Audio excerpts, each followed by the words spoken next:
Okay, so let's start today's session. The first speaker, Sasha Zhiboedov. Thank you very much. I hope you can hear me. First of all, I would like to thank the organizers for this really amazing conference and for inviting me to review this UV constraints on gravitational EFT. And following Daniel's speech yesterday, I was wondering if, for a change, maybe this conference can, for a few years, stop being nomadic and stay for a few years in Abu Dhabi. Maybe Ahmed can think about it. Let's start. So in this talk, I will assume that the UV completion of gravity obeys the standard rules of quantum mechanics and causality, which is something probably many people in the audience share. We will think about the UV completions in the language of effective field theories, the first term in the low energy expansion is Einstein term. And then we have, in principle, infinitely many high derivative corrections, and we can sail through them in the usual Wilsonian way. The goals of the talk are two. The first one, because, well, you might ask quantum mechanics and causality. That might mean many things, especially in gravity. So I will try to motivate twice subtracted dispersion relations in gravitational theory as an expression of quantum causality. And second, after this, I will try to review some of the recent developments in deriving its consequence for this IR, EFT, and high derivative corrections. Let me give you a disclaimer right away that I will be working in spacetimes with lambda being negative or 0, and in high-dimensional ADS, or in Minkowski in D larger than 4. And the reason for this is simply that in these cases, the observables are well-defined. They are linked to infinity, and we know how to formulate the basic rules. However, it's perhaps a question to the algebraic approach panel from yesterday that there should be a version of this whole talk in the spacetimes which are different from this. If we say in the theory, if we understand what are the rules of quantum mechanics, or in four-dimensional Minkowski space, if we understand how to formulate the scattering theory. Here's a plan of the talk. I will, it's almost 100 years for dispersion relations. So I will briefly review the development of dispersion relations, and then, because of the interest, I will focus on gravitational scattering. And a lot of work about scattering, and especially high-energy gravitational scattering, has been done in the 80s, at the end of 80s, but it's only in 2000s that people have been using these tools, which originally developed in quantum field theory, to constrain IR theories in gravity. And in particular, the big transition happened in 2009, when people start systematically using dispersion relations for gravity. Some of these developments were reviewed by Leonardo Rastelli at Strings 2021. So I would naturally try to focus on the developments that happen afterwards. But please check also this talk for further technical details. Perhaps the simplest example where, because, well, not everyone is an expert here, the simplest example to consider is a linear response. And why to motivate this connection between causality and dispersion relation. And here there is this useful Titchmarsh theorem which tells you that if you have a square integrable function, which is causal, namely that it's 0 for t negative, then it's Fourier transform, if and only if it's Fourier transform obeys dispersion relation. And the basic model is that you consider some kind of box which has a linear response, and then you look at this response function in a Fourier space, and the statement is that the causality, or the fact that it starts from 0, is equivalent to the fact that you can use Cauchy theorem. And in fact, Cauchy theorem will be the basic tool that we will be using.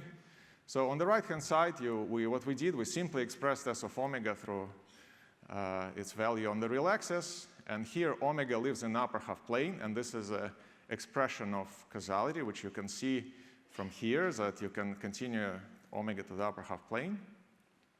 And the second aspect of this formula, when you apply Cauchy formula to this S of omega, I drop the contour at infinity. And this is related to the fact that, say, here this S of omega goes to infinity.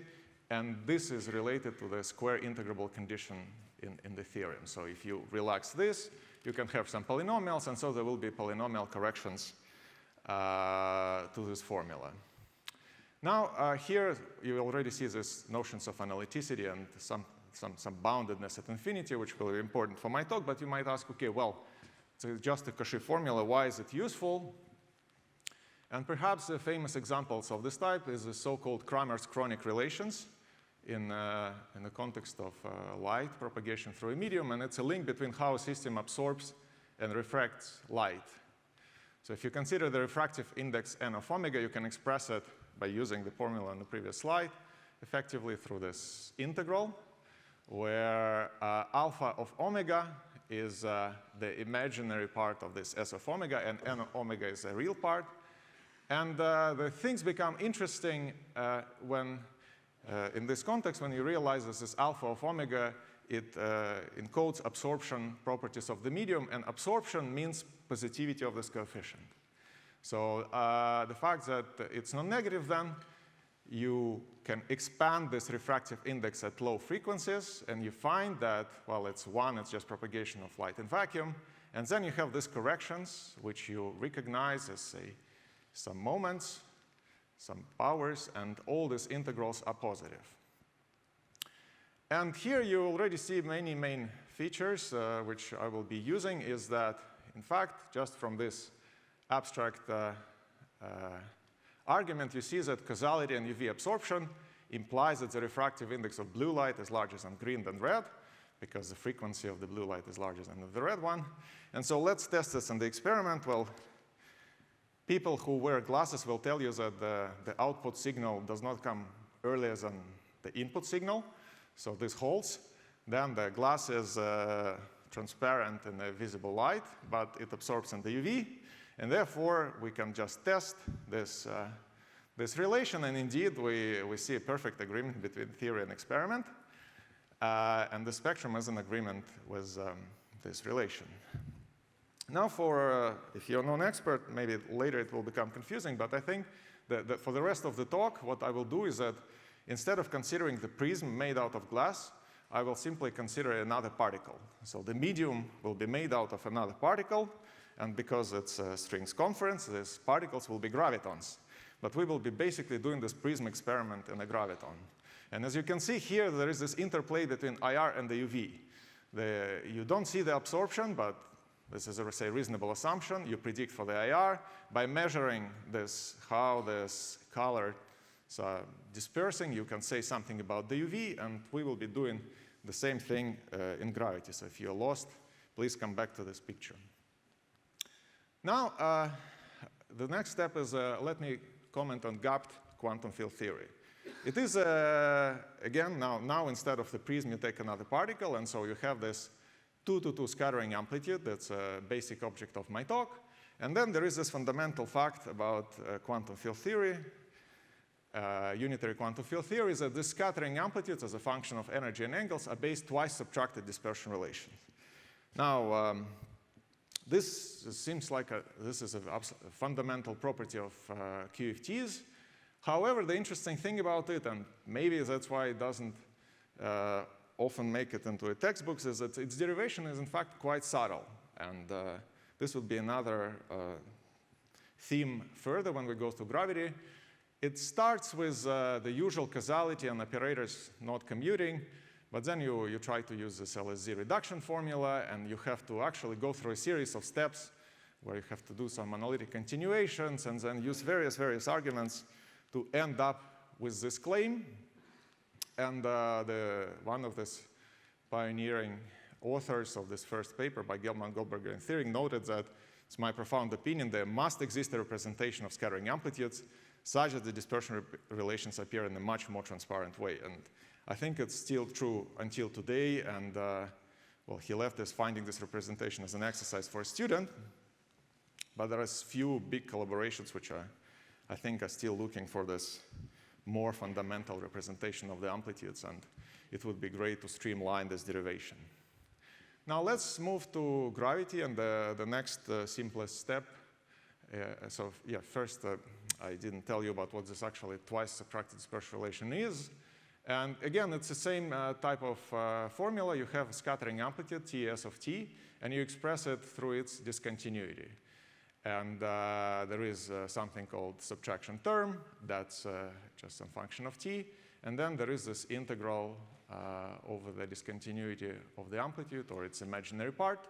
The fact that it's twice subtracted is related to this power of 2 here in the denominator, and it's related to the fact that in QFT the amplitudes decay at infinity faster than s squared. Finally, there are 2 terms related to what is known as crossing symmetry, that the fact that scattering at negative energies describes scattering of antiparticles. But basically, the formula looks very similar to what we already seen, and we will be using it over and over again. Now, there is one comment which I would like to make, is that if here there's S, T, and U variables, and if you exchange S and U in this formula for fixed T, you can see that it's a symmetry of the equation. So it's sometimes said that SU crossing is manifest. Whereas if you exchange S and T in this formula, it is not. It does not go immediately to itself, and therefore you have to impose extra conditions. There are many various ways to impose them. One of ways imposing them is called null constraints. But interestingly, the fact that these extra sum rules exist was known already in the 70s, but I guess COVID was not the only pandemic in 2020, and many groups independently jumped on these extra sum rules. Okay. And as an application, let me mention, though, there is, if you expand this equation for negative t, for t equals 0, again, you recover exactly the same moment as before. And here, instead of absorption, however, you have quantum mechanics and unitarity. And quantum mechanics and unitarity tells you that the imaginary part for forward scattering, t equals 0, is non-negative. And therefore, you conclude that the leading correction to the amplitude has to be non-negative. And this is the famous sign of d phi to the 4, which was used, for example, in the proof of A theorem. Let me also mention that it's not just formal developments, but these things are used at the forefront of particle physics if you want to, say, estimate light-by-light scattering contribution to the anomalous magnetic moment of muon. There is really this impressive analysis of 4-point currents combined with experimental data. Let's go to gravity, and the simplest way is we look at the CFTs. And because of ADS CFTs, this should describe scattering and gravitational ADS. And here the status is the following, that there are CFT dispersion relations, but the way they are derived is as follows. You combine the standard CFT axioms, but then you have to add this extra condition, which is known among people who work on this as light cone OP on the second sheet, and to understand it and it's not proven. So the usual, let me remind you, the usual light cone OP is that if you take one operator to the light cone of the other, you can expand the OP in this channel. However, in the proofs of these relations, you need also to assume that this happens if you cross a light cone of another operator. In the space of cross ratios, if you analytically continue this point under the cut and you go to the light cone. In this case, there is no argument that the light cone OP still holds. But you need to prove it. And this is, in a way, again, the subtlety of the derivation in the case of CFTs. A few weeks ago, there was a progress on this problem where it was rigorously established that the leading asymptotic of the correlator after you continue under the cut, or physical, you cross the light cone of some other operator, is the leading asymptotic is the one you expect, but you need still subleading asymptotic. Okay, so this is the status of CFT dispersion relation. This sounds a bit perhaps technical, so let me try to illustrate why is that the case. And the simple way to do it is you look at the so-called superconvergence relations, which is that you take that, say, the A-neck operator, which is defined by integral over the light ray, and you consider the commutator of these two A-neck operators at different locations on the transverse plane. And along most of these contours, xi, because they're on the same x plus equals 0 plane, they're space-like separated, so it's obviously commuting. However, there is a subtlety at infinity, and this subtlety at infinity is exactly controlled by the Regge limit and this light cone OP on the second sheet.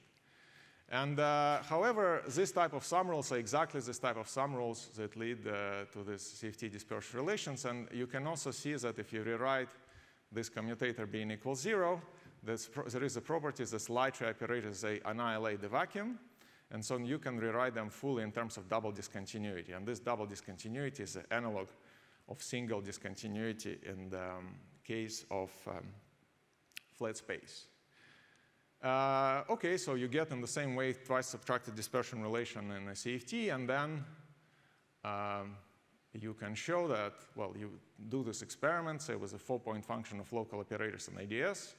You do a scattering experiment, and you take the CFT dispersion relations. You take the limit of R ADS to infinity, and you just get the same formula that I showed you in gapped QFT. But however, this time the theory is gravitational in flat space. Of course, this non-perturbative status of this flat space limit is perhaps not completely understood, and we might discuss this further. This argument was perhaps indirect, so let me do it in a different way and maybe more directly motivate dispersion relation and gravity. And the interesting computation to consider is the one of 't shockwave S-matrix, where you consider now a propagation of a particle through a shockwave. And it is a famous result. So let's say this shockwave created by another particle.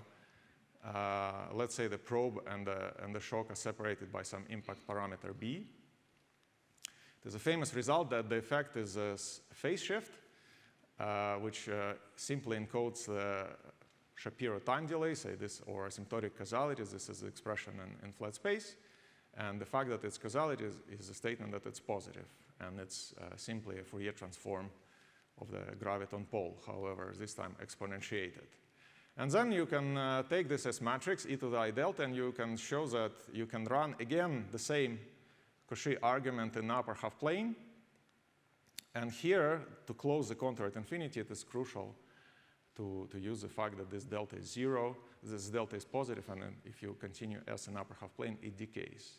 It also immediately shows the difficulty of doing this, say, in de Sitter, because it's a famous fact that while, say, this phase shift and the shockwave computation in flat space and anti-de Sitter produces always a delay, but in de Sitter at large impact parameters, you can get this advance.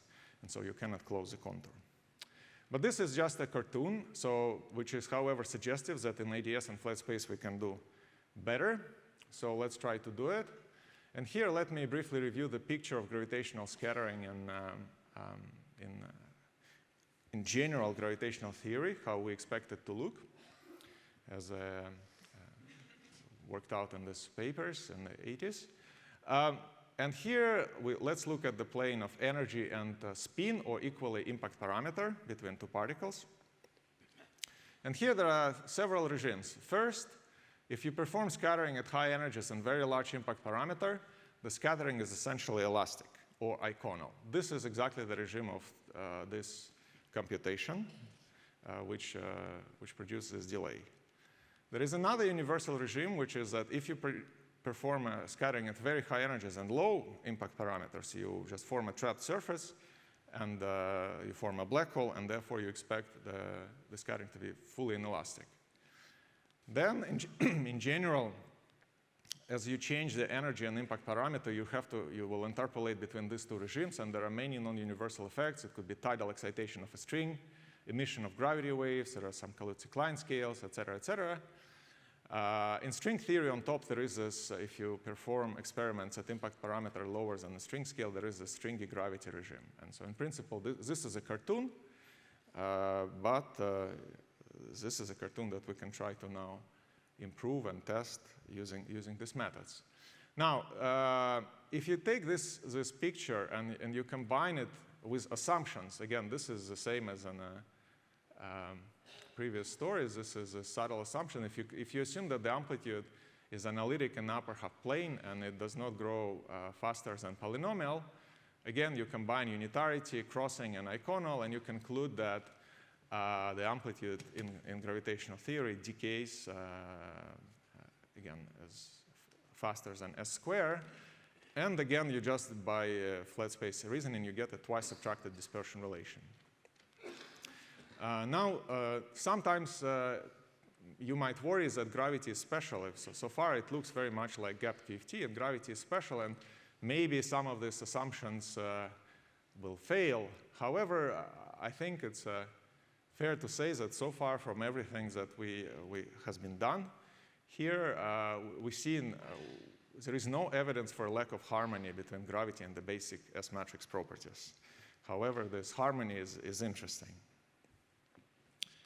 Okay, so to summarize this part, what I try to motivate is that there is this perhaps subtle notion of causality in the quantum theory.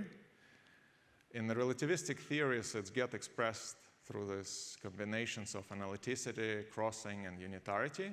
And it naturally leads to twice subtracted dispersion relations. This proof of this twice subtracted dispersion relations is subtle. It's subtle already in a gapped QFT. It's not fully finished in a CFT, but it looks like almost.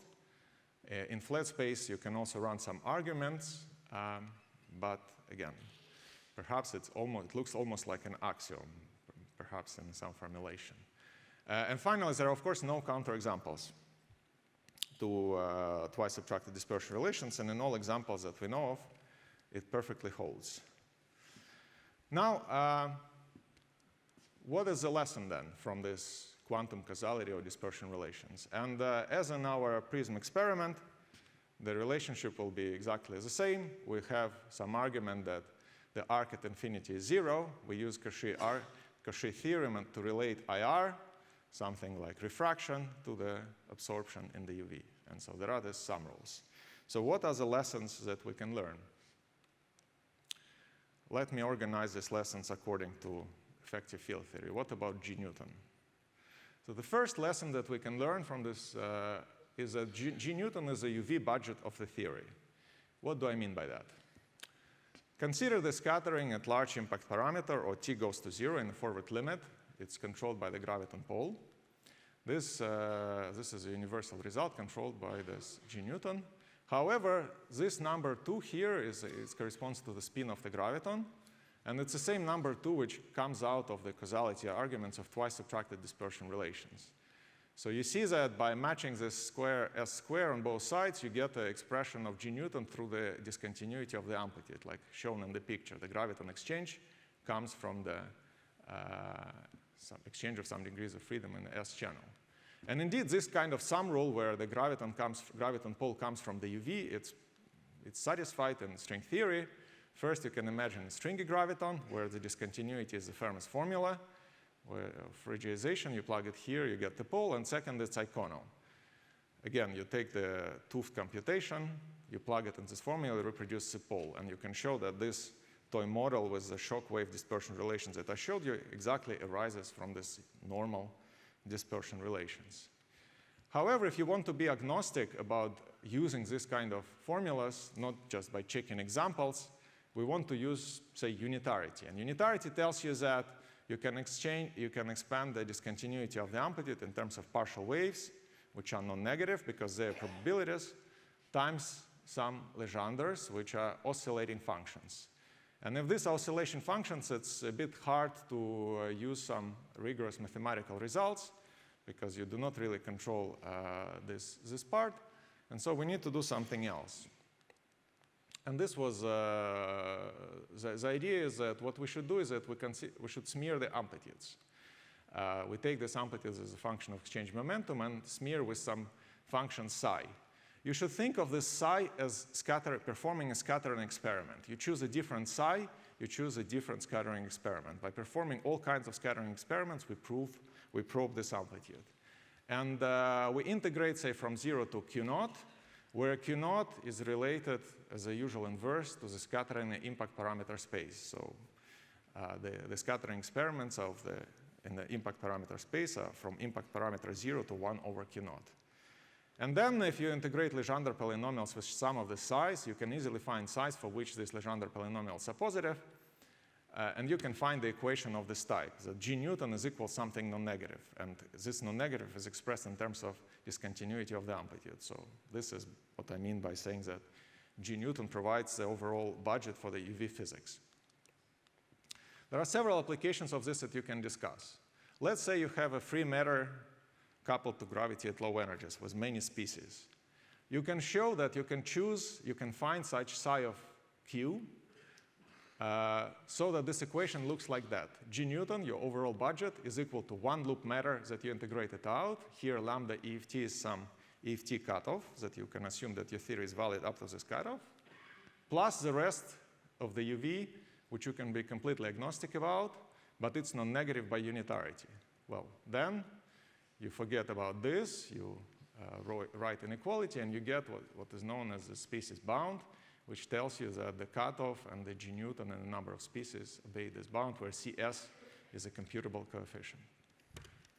You can then ask, what about graviton pole generation and string theory? How is this equation with G Newton being overall budget satisfied in string theory? And well, you can show that any theory which will produce a graviton pole obeys this sum rule at large B, but then you can look at it if your theory is weakly coupled at finite B as well, and you see that indeed this equation is perfectly satisfied first by iconal, then if you cross some kk scale, you transition to high dimensional iconal, and then eventually when the smaller impact parameters, stringy modes, reproduce this graviton pole, and the whole picture that I showed you of scattering in string theory is completely consistent with this equation. There is also a development of using this type of sum rules to predict a breakdown of gravitational EFT, but I will not talk much about that. Maybe as a comment, what comes out of this graviton pole generation is something like generalization of Weinberg-Witten theorem. Remind you, it tells you that if you have, say, local stress tensor or local quantum field theory, you cannot have graviton in a low energy spectrum. Here, the statement is that if you try to integrate some kind of matter degrees of freedom, you will never be able to satisfy this sum rule. The matter does not generate the right dependence on B, so something else should do it. And for free matter, you can just explicitly check it, but the conjecture is that it always holds. Now, I was using here a flat space. Let me remind you again, exactly the same story holds for lambda negative, but it was perhaps, it requires still some work to work it out. So let's now go to the next term. Let's say you have 1 over G Newton. You add the first high derivative correction. And let's imagine a simple situation where this high derivative correction is not suppressed by a Planck scale, so it's relatively large. What can we say about that? And here, well, again, you can perform this prism experiment, and you see that something dramatic should happen when the impact parameters becomes of order of this scale. And the reason is that this high derivative corrections leads to time advance, and therefore violation of causality. And by using this argument, you can say that not just this should break down the theory, but it should break down with respect to the emergence of higher spin particles. Now, this argument is qualitative. You have to arrange wave packets. You have to separate them to extract this 3-point coupling. But now you just, let's do what we learned and use this quantum causality machine. So we just take a 4-point amplitude of gravitons. We classify all the tensor structures. We then study the unitarity and say work out partial waves. And finally, we use this Cauchy projection, so this dispersive sum rules with various psi, which choose which scattering experiment you do. And you use this crossing, which I told you, this extra sum rules that are there. And well, it's perhaps much easier said than done, but if you do all that, you indeed find exactly the same, this expected bound, but now this bound is sharp. So that there are these various 3-point gravitational vertices corresponds to these high derivative corrections. And in every number of space-time dimensions, there is a bounded allowed region for them. And the rest is excluded in agreement with the previous argument. So the lesson here is that if G Newton was a total UV budget, the budget for high derivative corrections comes from these higher spin states. And here there are a few asterisks. First is higher spin states in the simplest scenario, like tree-level string theory. It comes from literally higher spin string states, but you can also imagine loops of matter with many species. And second asterisk, which perhaps is more important, that not only this technology allows you to derive sharp bounds compared to this qualitative argument, but in this qualitative argument, we had to work hard to make sure we isolate this term which comes from the scattering at finite impact parameter. But this argument works not only for three-point coupling, but also for contact terms, high derivative corrections. So it's much more powerful in this way. Now, okay, well, you can say, what if this special corrections that you consider, which was large and affected the scattering at impact parameters non-zero, is zero? What can you say then? And indeed, there are many situations where this r square and r cube corrections are there, but the next corrections that you get is r to the fourth. And this correction has a famous history in string theory. In fact, this correction to the three-point coupling prohibited by supersymmetry.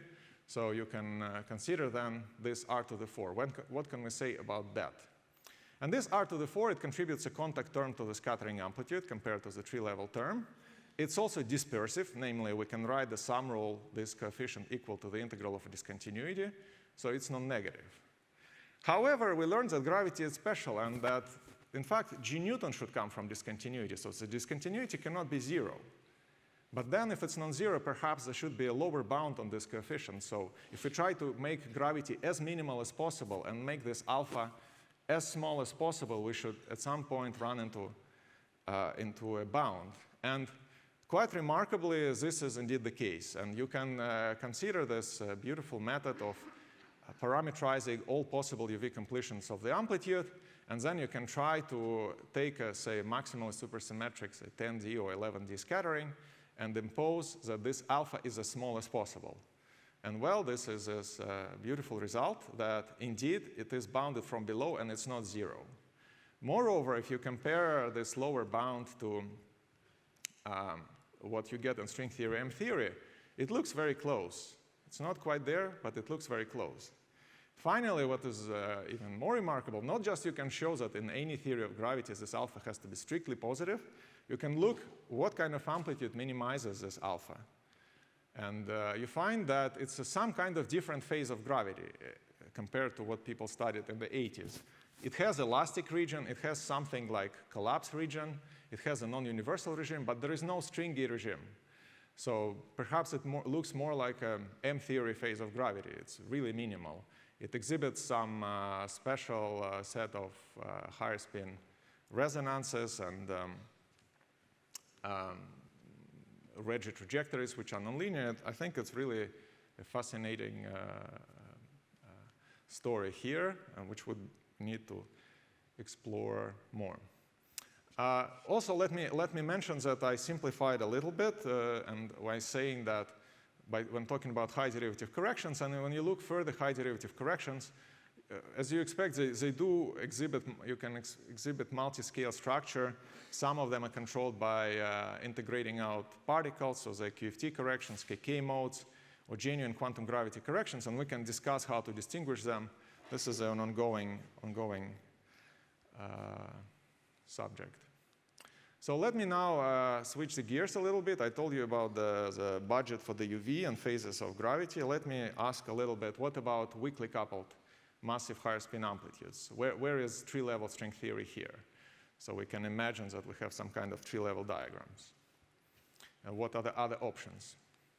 Well, first of all, we argued that, I try to argue that in flat space, the amplitude has to decay like a square. There is analogous argument in CFT. Let me just briefly say that here at tree level, you cannot take energy asymptotically large, or at weak coupling, you take some intermediate energies. And here you can also show that the amplitudes are bounded, but they are bounded by S square. And this is the analog of the famous chaos bound in a CFT. And again, you can use dispersion relation to show that. And you can show it starting from a CFT. Finally, recently there was a further conjecture that if your amplitude arises as a limit from the UV complete theory, with higher spin particles, it should be strictly less than s squared. A few basic lessons for such amplitudes. They're all stringy, and there is this famous spin 2 barrier. I told you that effectively causality implies that the tree-level amplitudes cannot grow faster than s squared. Now, if you exchange a higher spin particle, you can check that it grows like s to the j. So you should have infinitely many higher spin particles, and there is some progress on what is the possible spectrum. So please check these papers. Second, indeed, you add infinitely many higher spin particles, and then, well, you get something like tree-level string theory. This amplitude, this is a very famous formula that has many remarkable features. And Eugene will talk that, in fact, it's not unique, and it's one of the challenges. You can deform it at the level of 2-to-2 scattering in many ways. So we will hear about this from Eugene. Then what is the space of such amplitudes more generally, apart from having infinitely many higher spin particles? And here there were two surprises, perhaps. People did not think about it before. And this is a demonstration. It's not just some bounds, but it does lead to interesting scenarios. First, people found that these amplitudes exhibit accumulation points. Namely, that you can write something like this, which has infinitely many particles with same mass. And while this accumulation point still looks pathological, it turns out it's quite hard to exclude them, and we need to understand which physical principles can actually kill such things. Also, accumulation points, they do occur in string theory. For example, for strings in ADS, the presence of ADS horizon leads to accumulation points. And the second surprise that, in fact, you can UV complete at tree level. It looks like you can do it with a single Regge trajectory. And this is also a recent finding. Of course, there are examples where there are single Regge trajectory. For example, in ADS, for ON Vasiliev theory, there is a single Regge trajectory at large n. Or if you take a weakly coupled conformal large n flux tube, there is a single Regge trajectory. But in flat space, there is a general argument that there should be infinitely many. So there is some surprise and conundrum here. What happens? So it's, again, some kind of amplitude which we don't really understand. Yeah, thank you. You can then, say, take a low energy expansion of such higher spin amplitudes, parameterized by Wilson coefficients, and then, again, find the allowed and excluded regions, and you find these phases, which I told you. You have some accumulation points, you have amplitudes which looks like with a single linear Regge trajectory, and you can derive the sharp bounds. But perhaps with string theory being somewhere in tree-level string theory being somewhere in the middle. Now, one interesting lesson, which is, again, something really recent, is that if you have some extra input because from any other method, it can be very constraining. It can be residues, gaps, Wilson coefficients, scaling dimensions. For example, if you look at the leading residue of a leading, say, scalar resonance, you can show, again, that there is this region of allowed, residue, and excluded. And the resonance and the string theory sits somewhere in the middle. But again, if you look at the bounds, if you try to fix this residue and impose a further gap, you see all these allowed regions shrink dramatically. And it seems like by adding a few Wilson coefficients or a gap and minimizing something else, you really land on string theory. And so it looks like if we understand what are the rules for this extra constraint, we might be able to land on the actual theories. Finally, let me just mention that, okay, I was talking about 2-to-2, but you can discuss multi-point factorization, Hagedorn growth, and unitarity, and presumably this constrain things further. The same you can do in IDS, and there was a lot of activity here. Here, the extra thing you can use are integrability, say, single-valuedness, a SUSY localization.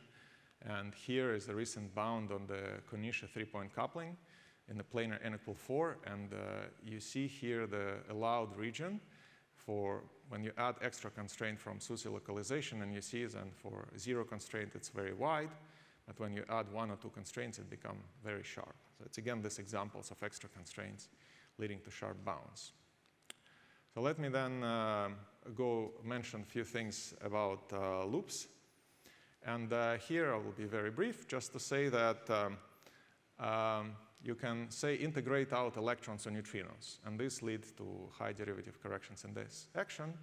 And, well, there are some motivated bounds coming, say, from black hole weak gravity conjecture. Somehow the slide is not shown properly, but OK.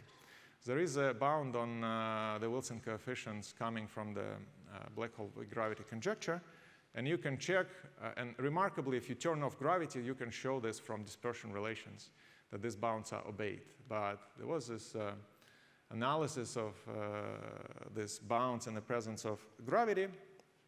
And one feature is that this d phi to the 4, which is always non-negative in a QFT, can be negative in gravity. And this is due to the fact that you have the graviton pole. And if you do this treatment, you see that indeed somehow this analyticity, causality, and unitarity is not enough to establish weak gravity conjecture. And then you can ask, well, this thing, this d phi to the 4 being non-negative, maybe it's allowed, but maybe it's not physical. But you can show that even if you take, say, photon scattering and you integrate out the electron, you get this negativity. And moreover, then you can understand how to reproduce it in dispersion relations.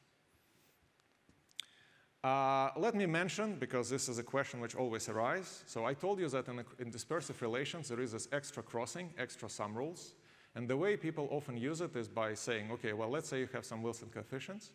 You can express it in two ways by expanding around t equals 0. You either take 4 derivative in S, 3 derivative in S and 1 in t, and they should be equal. But you can object, well, this we cannot use at the loop level, because there are loops of gravitons, not just loops of matter.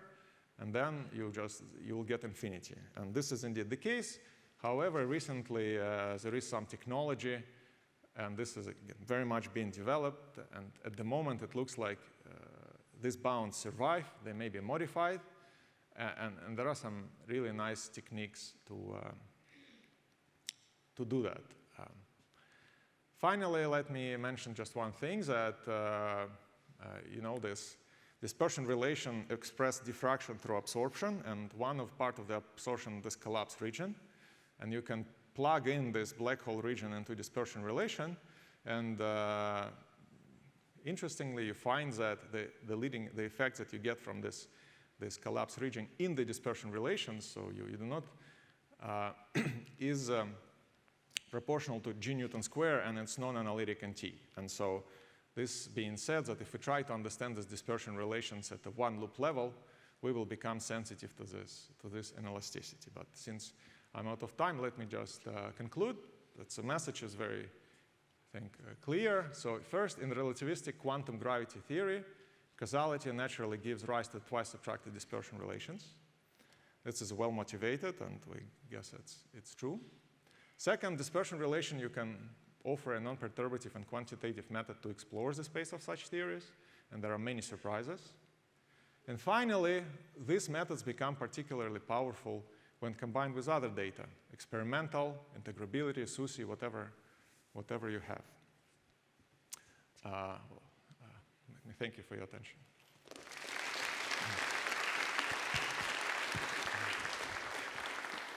Great. Questions? Kumran.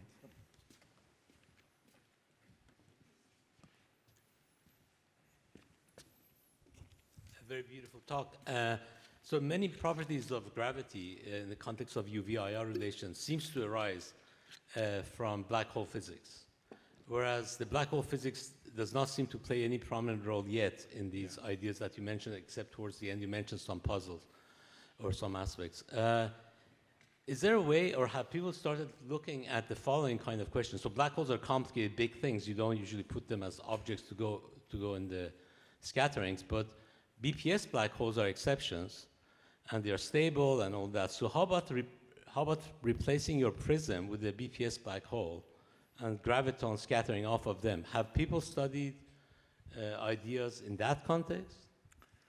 That sounds very interesting, but nothing has been done. And perhaps let me mention that even to summarize the state of the art, even if you do 2-to-2 graviton scattering, the full-fledged analysis of this amplitude, I showed you some corners and some pieces, is still something which I think we can do together with all the loops and all the quantum corrections, but it has not has not been fully done. And something you're saying is also definitely should be possible. So I think there is a lot of things that one can be added here.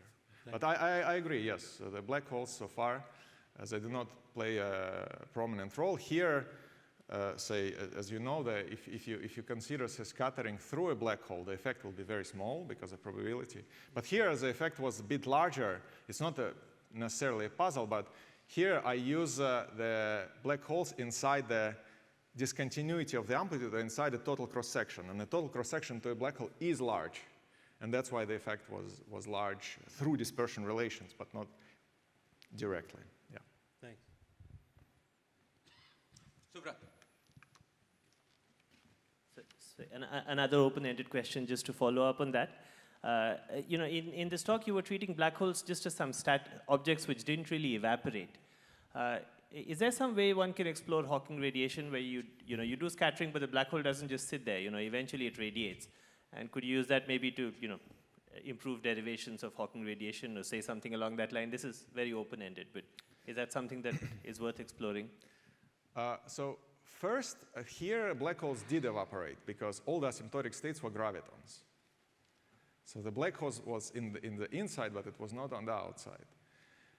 Now, exploring the black hole evaporation, indeed, it's something that could be people pursued. It's a hard question, but basically the idea is that when you start entering this black hole collapse regions and you have to see this thermal radiation with this temperature, it's very nonlinear, so it's very hard. So directly probing this, at least to me, it seems hard. On the other hand, it seems like there are aspects of the black hole physics which have not been properly understood, related a little bit to Kumran's question. Namely, say, there was this paper by Joe Polchinski where he considered the experiment where you first use two gravitons to create a black hole. It will evaporate, but it sits there. And then you use extra gravitons to probe this black hole and impose some chaos and study its properties. I would say this is not, there was some papers by David Gross and Vladimir Rosenhaus for this, but I think this chaos and scattering, it seems a bit simpler and still not very well understood, I would say. So I think there are, one can explore. I don't know if it will lead to insights for Hawking radiation, but at least the black hole physics, there are ways to put it in. There's a Tom. Tom.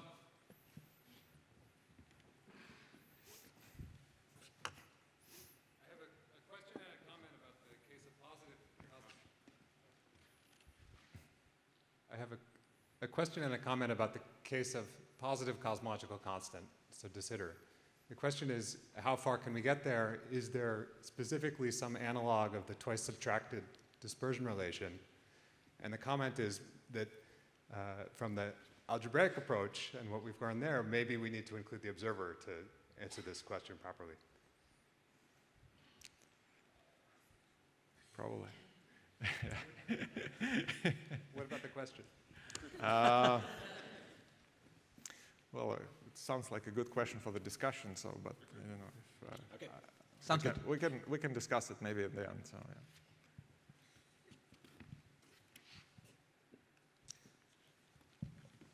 yeah. Atu.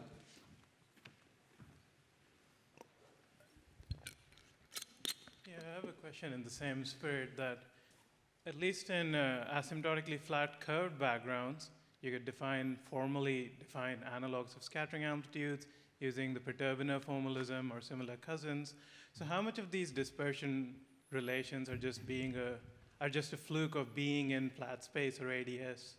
Could you define it in black hole backgrounds as long as you're far away from the black hole horizon or something? To me, the basic physical picture is very simple, right? Whatever the background you have, you perform an experiment, and you should not be able to build a time machine. You can perform it in a box. You can perform it in a curved background. This experiment holds. So some of this aspect is definitely there. Now, if you ask, and we do not really understand how is it, I would say, encoded or how to think about it in the box. Here, for example, a thing But some aspects of this which were important, say like crossing, this is, as you know, it becomes say, much more tricky. And if you have, say, in 4-dimension Minkowski, you have to dress your states. You do not have crossing. Perhaps if you don't have enough symmetries, also you lose some of the things. On the other hand, the underlying thing was the commutativity of operators at space-like separations, which is there. So there is always with this dispersion relations is, I would say, this step, which is you start with something very clear, but then there is some subtlety happening, and you end up with this very clean equation. And I just wouldn't know how to run this. The first step will be, again, clear, but then what's the exact thing to do? I don't know. What is the perfect analog of this? It's a good question. Great. We'll have a discussion at the end, so let's postpone further questions till then. Thank you.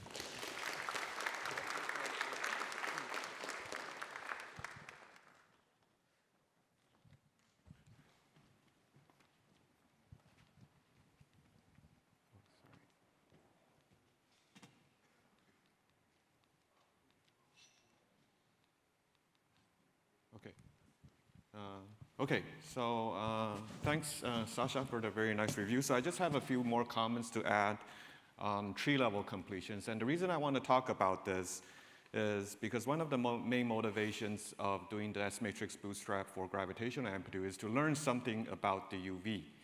However, the main tool in this analysis is the dispersion relation, which only uses the imaginary part of the amplitude.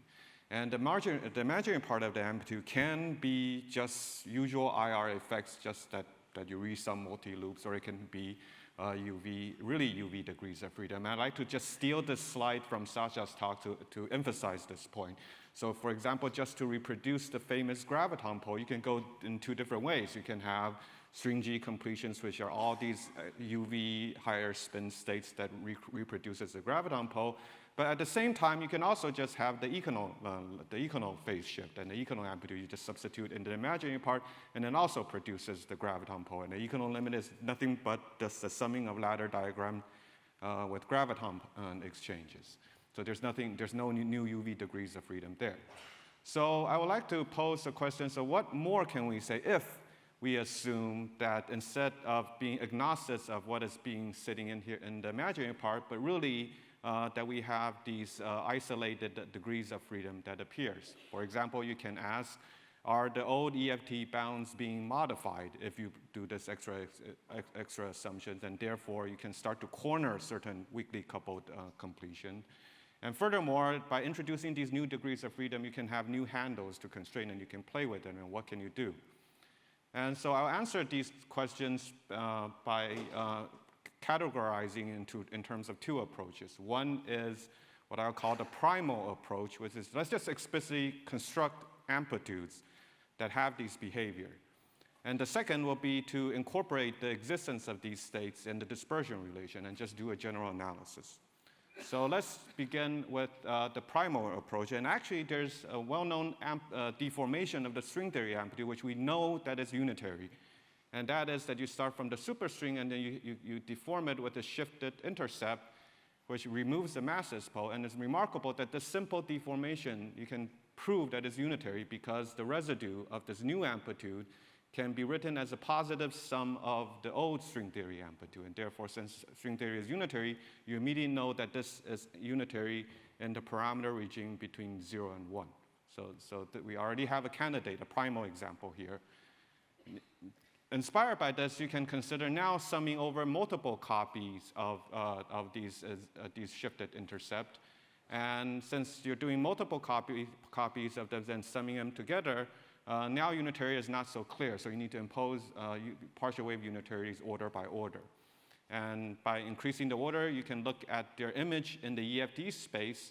And once at sufficient high order, the bounds starts to converge, and you can see that it really spans most of the region of the EFT space that was carved out in the original dispersion relation. Another approach to do such primal construction is to first start out with an ansatz that is manifestly dual resonance, which means that the amplitude is just given in terms of the S channel and the U channel factorization. And now the input or the degrees of freedom comes in the spectrum as well as the zeros of your residue. Imposing crossing symmetry, you can find a one-parameter family of solution, which is essentially you have a separated Einstein-Hilbert term plus additional factors of shifted string theory answers. And again, you can test unitarity, which in most cases of lambda is unitary, which you test. Again, all of this statement about testing unitarity is really, you can only test to a certain level. So there's always a question of whether or not this is actually unitary if you consider all levels, and I'll come back to this later on.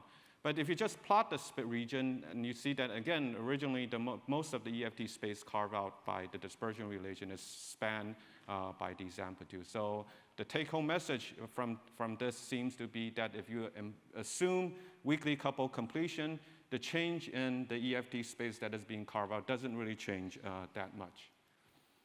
Now, of course, having these primal examples, you might ask, is there really a theory? Is there really a theory behind this? After all, this is just a 4-point amplitude. And so now I'm going to take inspiration from a lot of work that is done in terms of open string deformation to get some inspiration. And this already in the early days, there's a famous example of Lovelace-Shapiro amplitude, which also is a shifted intercept to remove the massless pole. That is unitary. And however, there was no like Koba-Nielsen type endpoint generalization that was proposed for it. However, a couple of years back, there was an endpoint generalization that was proposed. However, you see that a higher point factorization, you find that there's actually a ghost. So even though there's a very nice 4-point amplitude, there doesn't seem to be a theory behind it.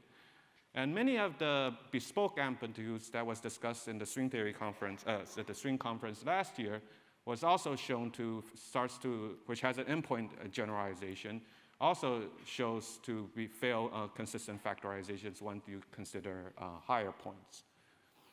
And in fact, some of these can already shown to be inconsistent at 4-point if you do asymptotic high-level analysis of the partial waves positivity. So this is what I mean before, that you can impose positivity constraints on these partial waves, but there's always a question about the asymptotic limit and whether or not they still remain positive. And here there are examples which was shown that it is actually not positive. So that was a brief mentioning of the examples in the primal construction. Now we go to, let's just directly implement this in terms of the dispersion relation.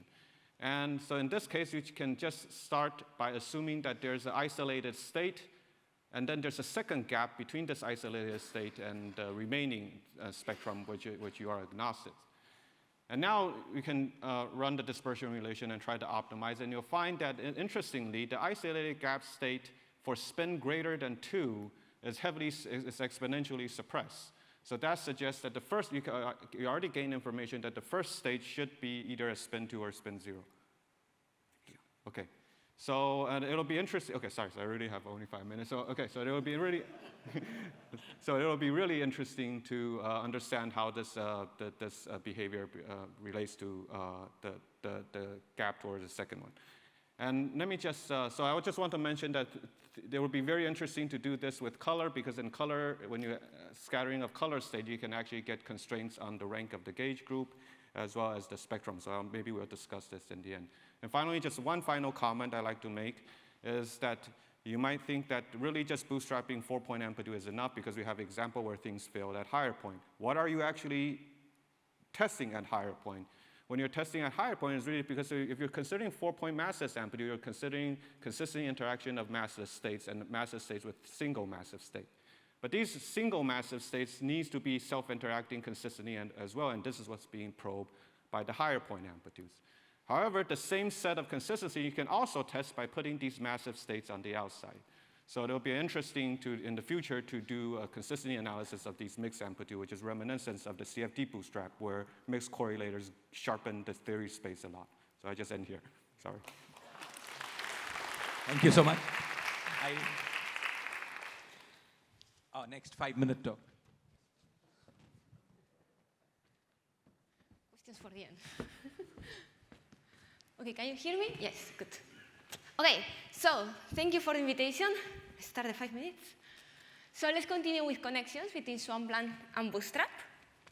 So in the context of gravitational theories, both programs share the same goal, try to determine the space of theories that is consistent with a UV completion in quantum gravity. So what I have done for these 5 minutes is to select 3 topics in which it has been or it can be fruitful to connect or combine results from string theory and Bootstrap or amplitudes. And before I forget, let me also mention we are organizing an Aspen program on this interplay this summer, and the application is open now. So if you're interested, take a look. Okay, so first topic is the distance conjecture, which plays a central role in the Swampland program. It implies the existence of an infinite tower of states becoming light at every infinite distance limit of the field space. And if you have an ADS background, this translates into some universal property for CFTs, for the conformal manifold. So the goal is try to prove this statement, this conjecture, using bootstrap techniques. And here there has been a lot of work. So, well, basically what you get is that you must have some infinite tower of operators, like some continuum of operators, saturating the unitarity bound at every infinite distance limit in the conformal manifold, measured by the Samor-Hikov distance. And in the recent 2 years, I want to mention there has been very nice work by these beautiful papers in which they actually prove part of this conjecture, either in 2 dimensions or in higher dimensions. And the next target, of course, is to prove the other direction, which is more ambitious. But I'm optimistic, and I think it can be done with some work. So this is a clear target. And of course, this is not the end. I mean, the other target here is try to classify the possibilities. Okay, so try to understand better what is the microscopic nature of these operators, either if they correspond to Keke towers or higher spin fields. And for instance, in the case of 4D, would be nice to have a classification of the possible non-critical strings that arise in all these limits. Okay? Now, second topic is the species scale. So this is the quantum gravity cutoff. So the goal here is to determine what is the scale at which an EFT weakly coupled to semi-classical Einstein gravity must necessarily break down.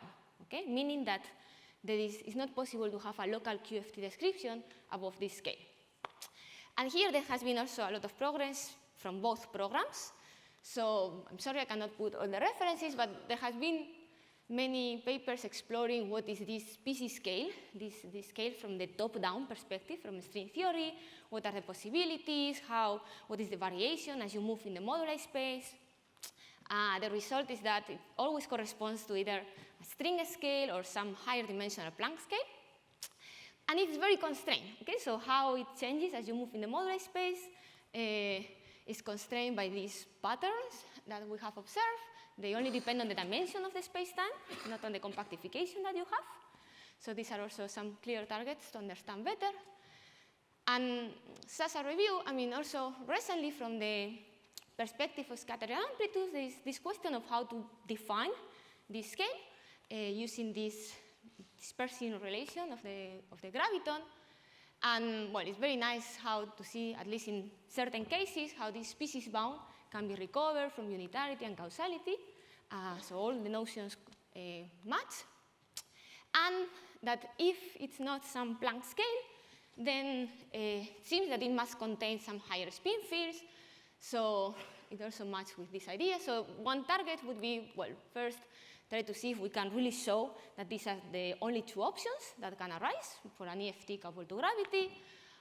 Maybe also whether one can try to recover these top-down features for the variation of the species scale.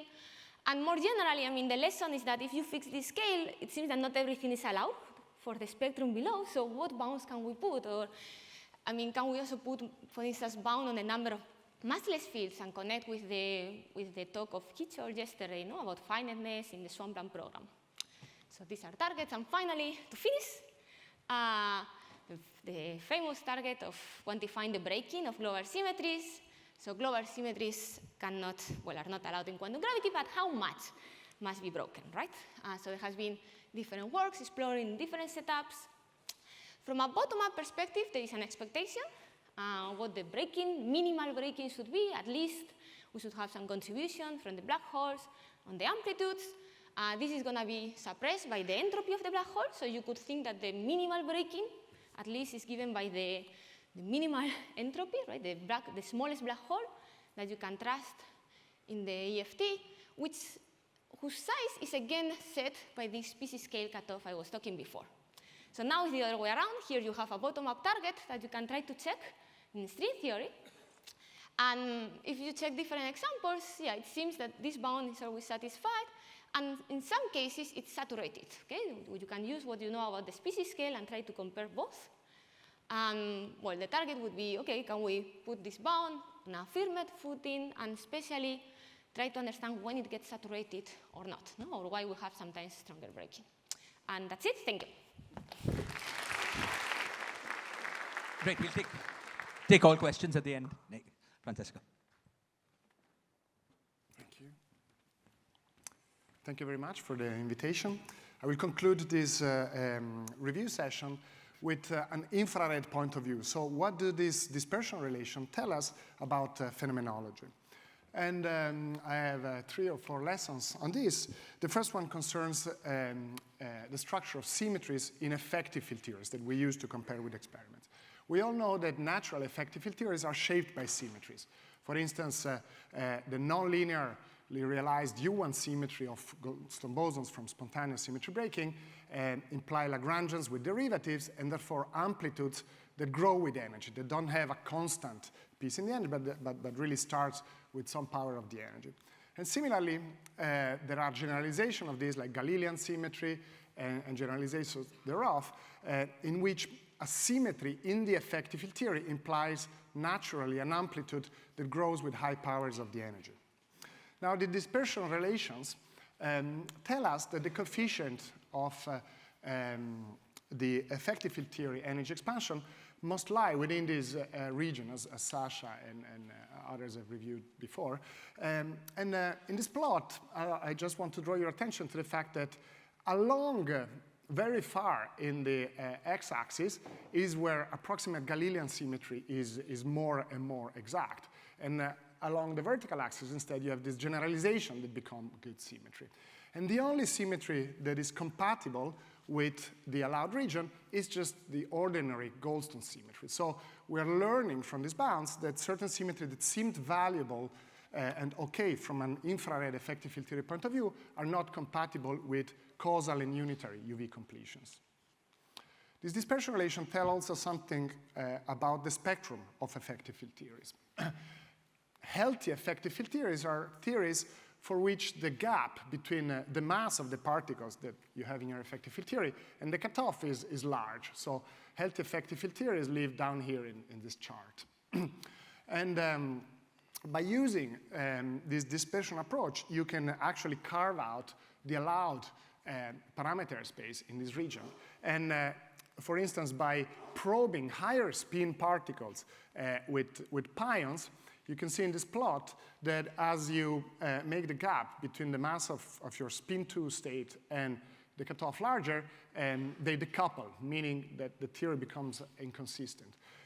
Even more precisely, by scattering the higher spin themselves, you can see that the parameter space that describes the effective field theory of a spin 2 particle shrinks in this colored region until it completely disappears for a finite gap. So you have a situation in which the mass of a spin 2 state cannot be too much lighter than the cutoff, and you have only a finite region in which your effective field theory can be effectively used. It'd be nice to extend these things along the lines of these articles to even higher spin, where you show that basically this gap eventually closes and you cannot have effective field theories of higher spin particles. In the context of pions, these dispersion relations also are very helpful. For instance, these null constraints that Sasha described take the form of UV-UV relations that are roughly like this. And this is interesting because the quantities that you see here are related to the couplings of the pions to the first spin-1 resonance here, and the higher spin resonances here. But they appear in this relation weighted by the spin squared, meaning that in order to satisfy this, the higher couplings must be smaller. And this tells us that the infrared physics is dominated by the exchange of spin-1 particle. This is something we know as vector meson dominance, which is a statement that normally is based on phenomenological grounds, but here finds a theory explanation to this. Finally, you can take a step even further to get closer to reality. As the authors did, they took an ansatz for an amplitude that is compatible with all these axioms that we've been describing of unitarity, crossing symmetry, and analyticity, and they complement it with experimental data, in particular here some data from the pi-pi scattering. And what they find is that they obtain a prediction for the meson spectrum in QCD. And you see this in this chart here, where the gray squares are measurements, phenomenological measurements, while the red squares are predictions from this dispersion relation type of ansatz complemented with data. And what they find is that they managed to reproduce many of the known results, but there are a few extra ingredients here. There is one more resonance that is predicted in the spectrum, and it's a 2 GeV Tetra-quark. It'd be very nice if this pops out indeed in experiments.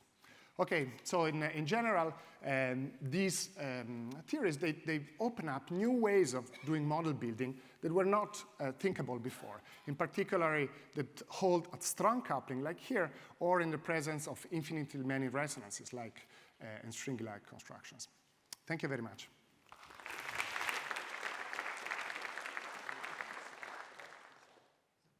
Okay, could all the panelists please come up? Okay, so for this discussion session, each of the panelists has put together a set of questions. The rules of the game are that people who've written the question cannot comment on the question. Members of the audience can, and other panelists can. And of course, it would be great to have more, a lot of participation from everyone here. So you don't have to be restricted to these questions. That's just possibility. First, would anyone from the audience have, you want to raise any questions or have provocative comments about anything? Okay, so while you're warming up, anyone from the panel would like to respond to a question that is not their own.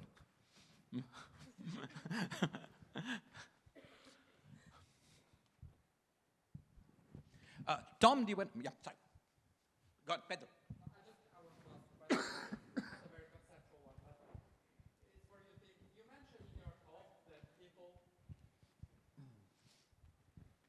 So there was a mention that some higher point amplitudes could perhaps rule out some 4-point amplitudes. I just did not understand one important step in that logic, which is how do we know the problem is not with the 5- and 6-point amplitudes?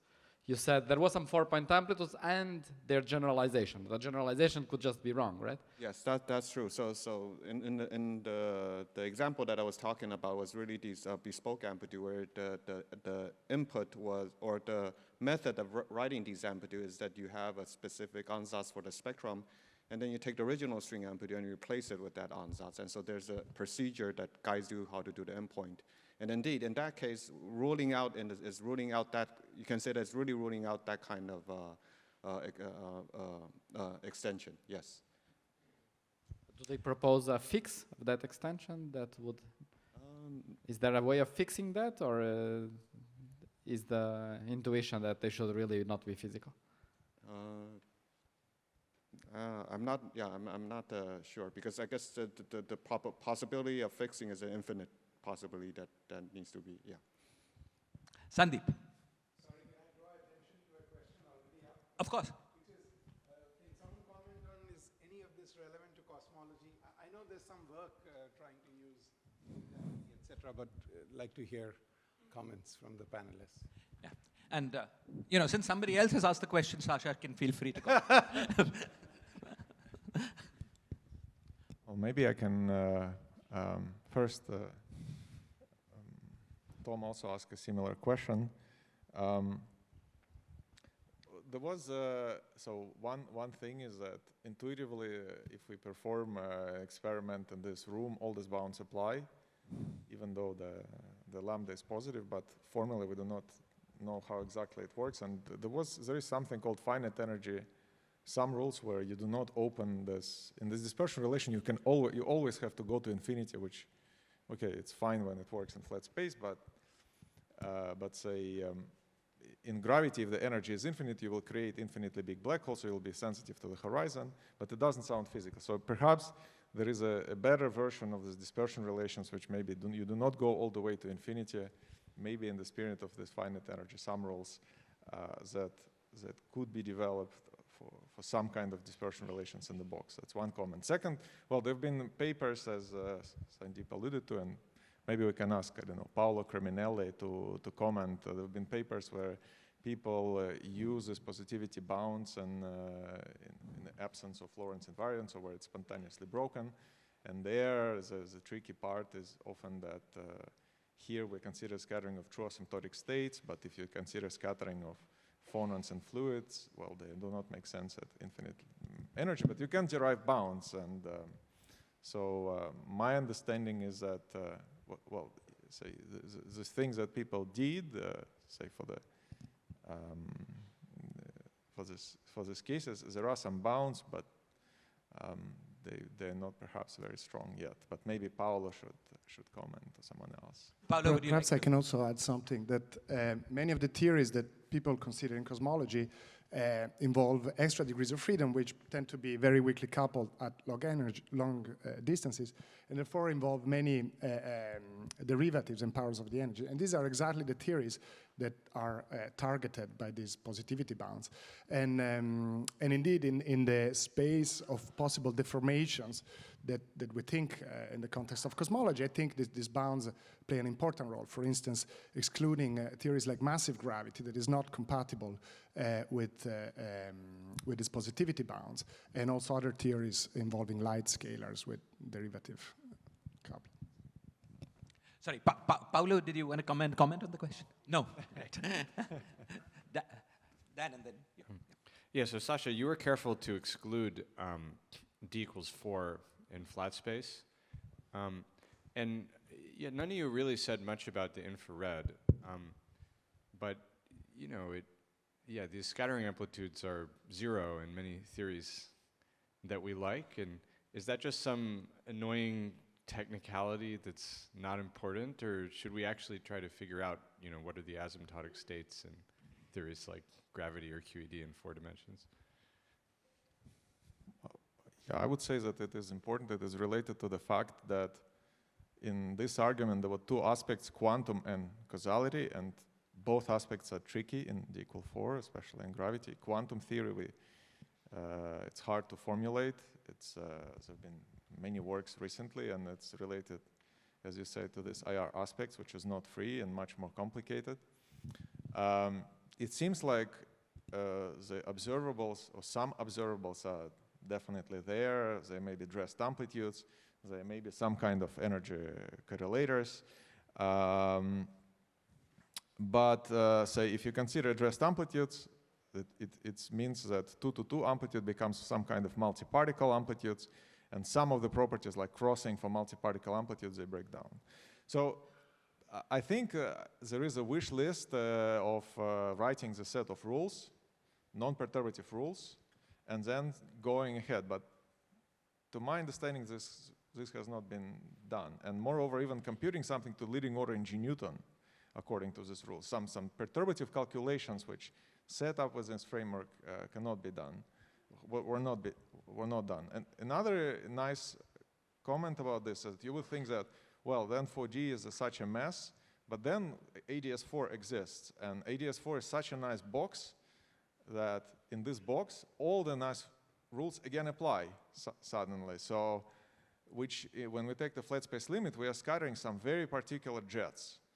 So this also seems like suggests that a set of rules should exist, but it seems like it's a hard problem. And again, there were also papers suggesting that we should abandon Hilbert space and consider some kind of algebraic approach. Personally, I don't know what are the right observables and how to set up this problem. I think it's an excellent problem.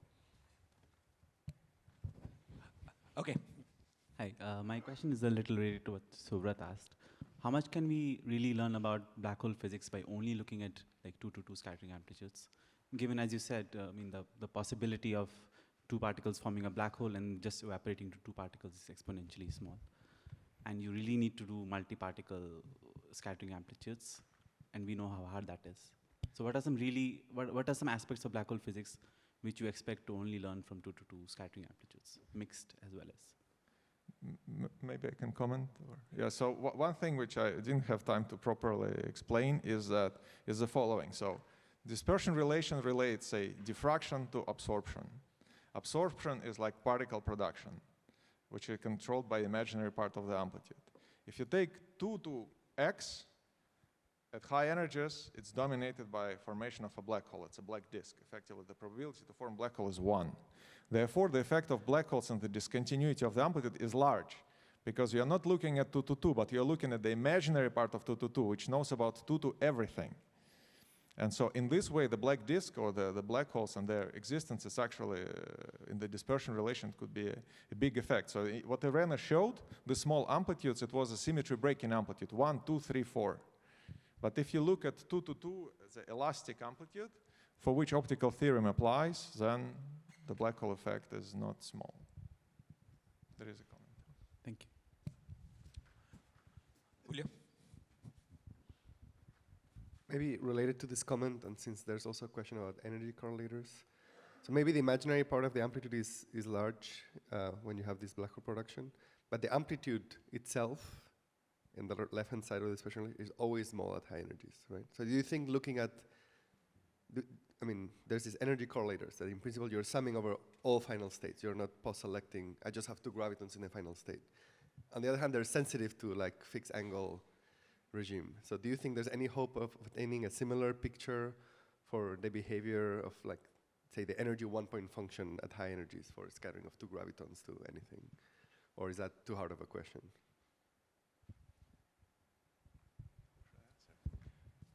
Would anyone like to go? Well, I can comment.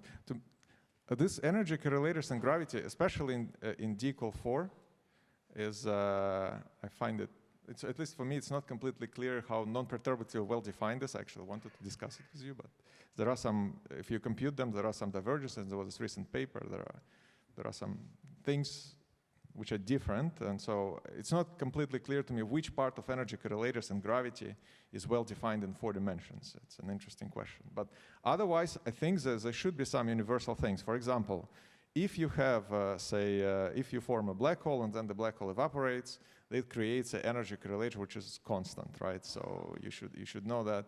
So there should be some minimal bounds that it cannot be zero, even the two energy. Then for small angles at weak coupling, it will be controlled by perturbation theory, and even doing the one-loop computations that was recently done, you can see the leading asymptotic. Then, of course, there are also interesting question of what is the kind of light ray OPE, which I don't know. But I would say that this picture partially should have implication for energy correlation, but as you said, it's more complicated because here you do 2 to arbitrarily many, and so in a different way, 2 to arbitrarily many in different ways that it answers in the discontinuity in much more refined way. But basically, in the energy correlator, you do 2 to x like in a total cross section, but now you pick a few quanta, and then I would say that if you understand roughly what's happening, perhaps some qualitative things should be possible to say. But yeah. I think there's a question or comment on Zoom.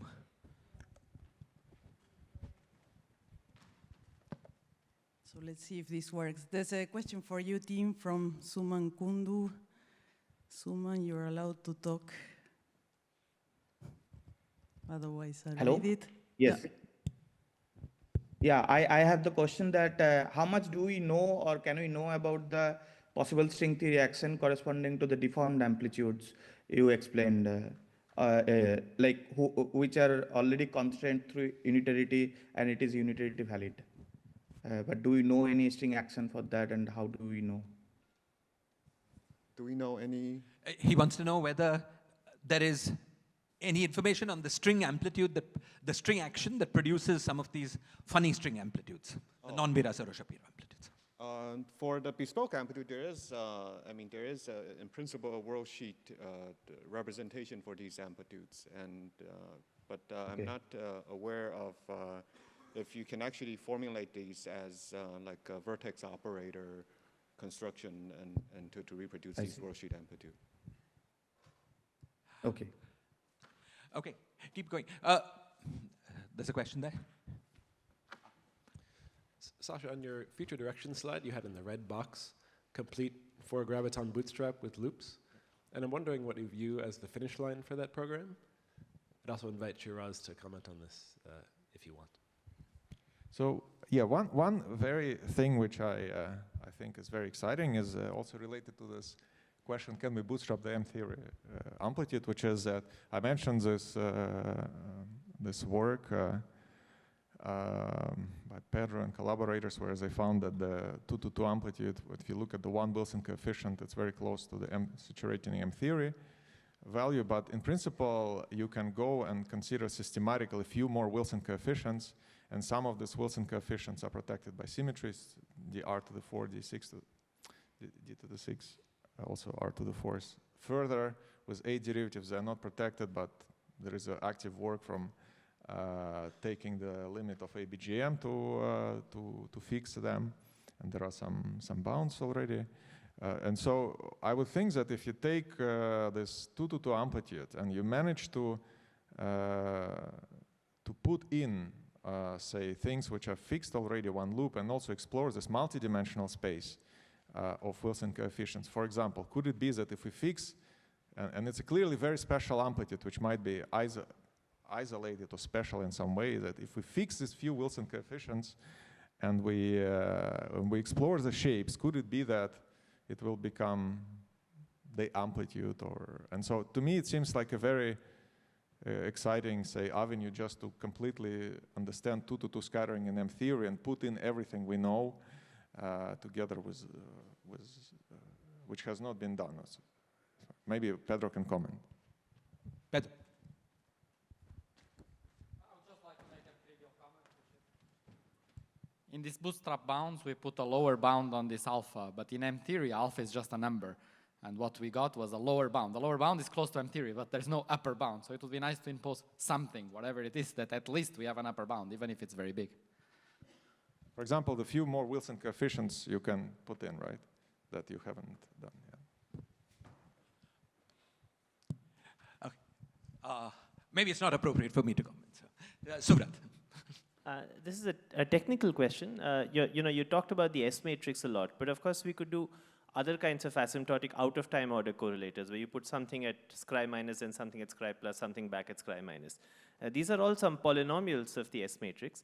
But sometimes they're nicer because they might be naturally sensitive to the imaginary part of the S-matrix. They might have nicer IR properties. And I'm also interested in them because they're the natural observables at spatial infinity.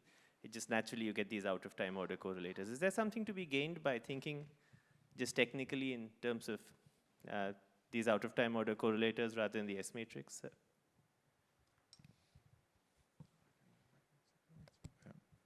So one big difference, of course, is they are sandwiches of S matrices, but they are more like energy correlators. They are more like cross sections, right? Because in the middle, when you do OT, OC observables, or out-of-time ordered, you have to sum over all states. And so, from this point of view, to me, they seem quite different, and I do not immediately know what in flat space what would it be. On the other hand, in maybe Julio has a comment. In ADS, they're exactly the same. So, yeah. And these amplitudes have been have been conjectured to play a role in crossing symmetry in higher than 2 to 2. Yeah, exactly. Yes, exactly. So the basic seems like the new feature is that if you take 2 to 3 amplitude and you cross one particle, as we did here we led a 2 to 2 amplitude, but there is a very simple argument which shows you that if you go to beyond 2 to 2, you will not land at an amplitude and again, but you land at a cross section, which is one of these observables that you are saying. And so then it looks like here there was this discussed by many people that if you take a weakly coupled theory, if you go beyond the spin 2 particle, you have to include all of them. And it seems like if you go beyond 2 to 2, you have to include all of them at the same time because you cross one and you get all of them. And so it seems like this is really a barrier. And maybe, for example, for energy correlators, there are other positivity games you can play which do not care, but this doesn't seem to be directly connected to me, to the usual bootstrap. Leonardo.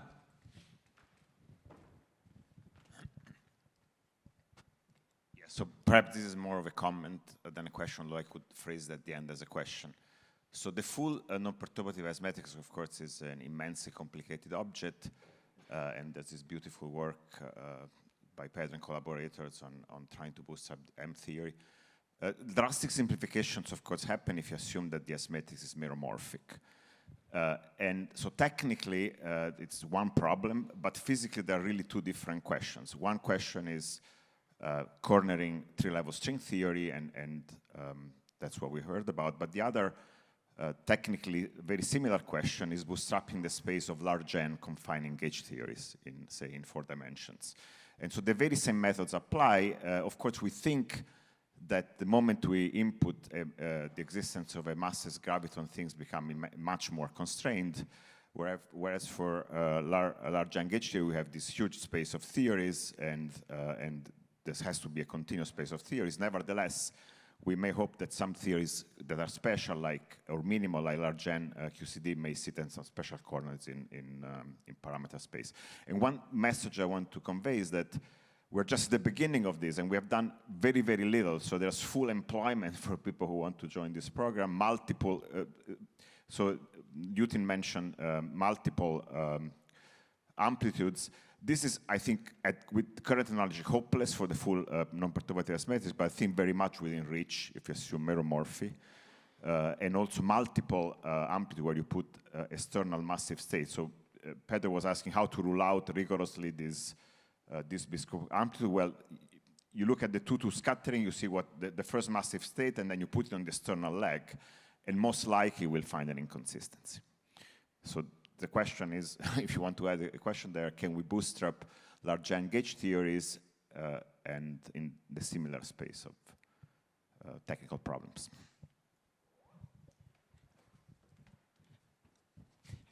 Any responses to that? Yeah. As you said, Leonardo, there's a lot of employment opportunity. But, you know, there's a lot of opportunity because, as you say, there are many theories. I feel the first thing to do is to do it with the presence of a massless graviton, where we have very few examples, and maybe it's unique. That sounds like the problem to me. But I agree that, anyway, I'll shut up. Yeah. Other questions, comments? Questions, comments, provocative remarks. Yes, yes. Paolo.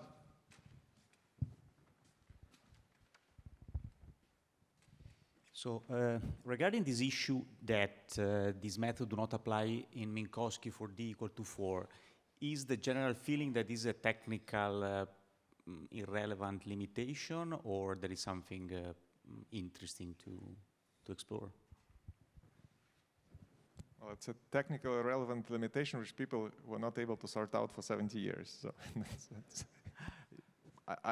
I think that was a feeling, but it seems to me that this work shows that actually doing it rigorously is hard. But the IR observables were constructed. Probably many people can comment. You can construct some dressings or write some formal observables, but I think what is missing is to turning this into a quantitative science where you can compute corrections, derive bounds, and this seems, I don't think it's clear if it's just technical or not, because Some issues seems with, say, for example, with crossing, I don't think anyone has, and crossing played a prominent role. Has anyone proposed a viable solution to that? Apart from ADS4, somehow ADS4 is the only way where it works. But maybe other people have some different opinions. Great, we're a healthy 5 minutes overtime. If anyone has any deep remarks, or we can take them, otherwise maybe we should. We've not had any questions for, we didn't have questions at the end of the 5-minute talks. Anyone wants to ask a pressing question to either Uten or Irene or Francesco on their work, we could do that now otherwise. Yes.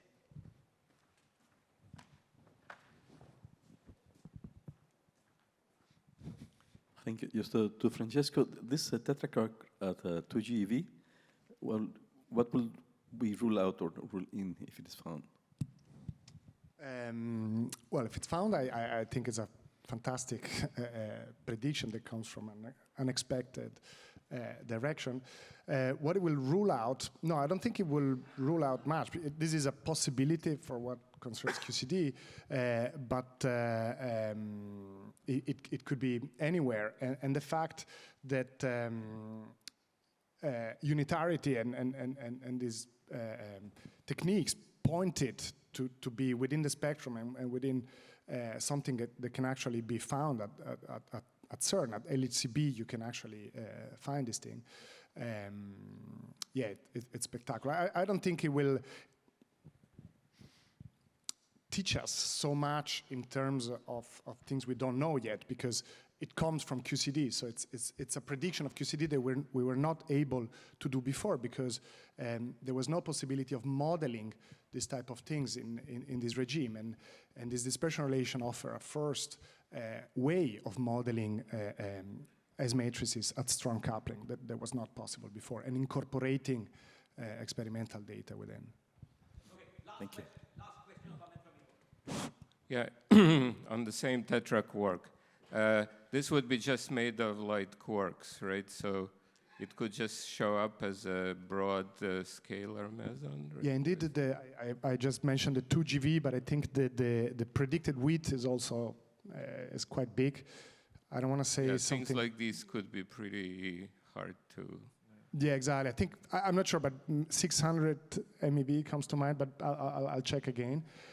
So yeah, it might be hard to actually see. The narrow tetra-quarks are all made of heavy quarks, right? The narrow ones. They Sorry? contain Yeah. the narrow tetra-quarks tend to have at least 2 heavy quarks in them, right? I don't think here the actual content is known, because it actually it only pops up as a resonance in this S-matrix, and they associate it to a tetra-quark just from the quantum number, the isospin quantum numbers. But there is nothing else known. It can't have heavy quarks, right? If it's 2 GeV total. Yeah, exactly. Yeah.